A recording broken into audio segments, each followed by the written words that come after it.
Okay, well, thanks very much, Dieter, for coming and talking to us about the Journal of Sleep Research survey. So I was just wondering if you could first give us a little reminder of the purpose of the survey. Yeah. So actually, this was an idea which came from the board of the European Sleep Research Society, especially Hans-Peter Landolt, and the board wanted to make a poll among its membership. Now, what is the opinion or the feeling towards JSR? And for this purpose, the board hired an independent company, which is called Inlexio, and they have lots of experience with stuff like that. And they put together a set of questions, and those were sent out to all the members. And finally, well, the feedback was not terrific. We had like 20% or so feedbacks from all the members. And from these data, we compiled a final report. Great. And so what was then the main findings from the survey?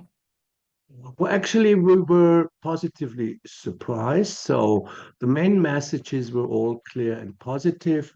So it seems that 2/3 of our membership are happy with the journal, and they think it's really an integral part of being a member of the ESRS.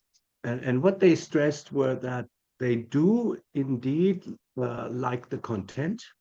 So we're on the right track here, which kind of papers we select. They are think that the impact factor is important, and they are satisfied with the impact factor. I'd like to mention our impact factor now is 4.4, and we rank number 4 among all the sleep journals which are out there, and is always our aim to be among the top 3. So we hope to improve this year. And also what was mentioned is that the membership is happy with the quality of the peer review. That's a very important part. Mhm. And as we get so many papers now, it becomes more and more difficult to really get reviewers in time. Yeah, so those were the points mentioned, and the membership always wants us to be among the top 3. And also, very important question is open access. Mhm. This is something we publish an editorial about, and this we will need to discuss at the membership meeting in Sleep Europe in Seville.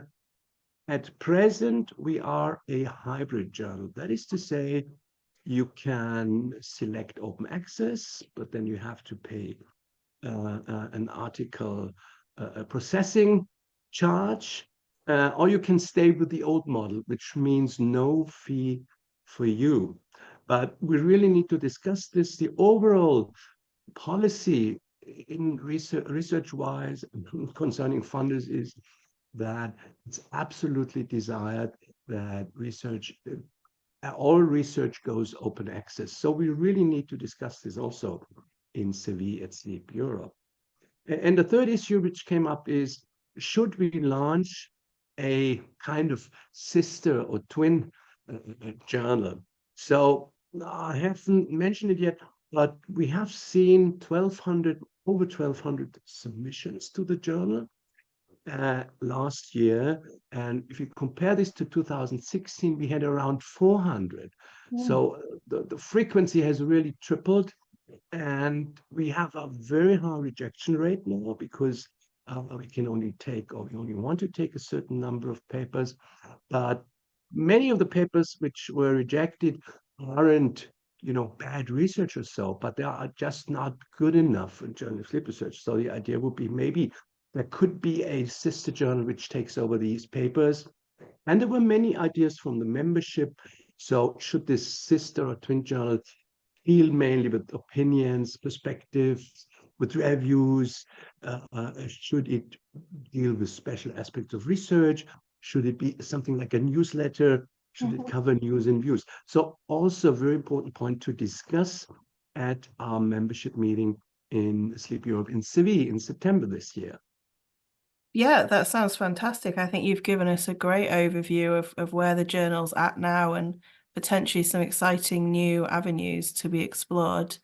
So is there anything else that we need to know about the journal and what's going to be happening with the future, or is this the kind of topics for now? One really needs to say, we think the journal is going strong, as reflected by the high number of submissions.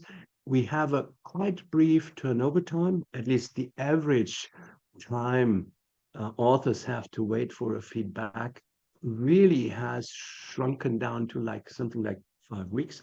There are exceptions. Some journals take, some papers take longer.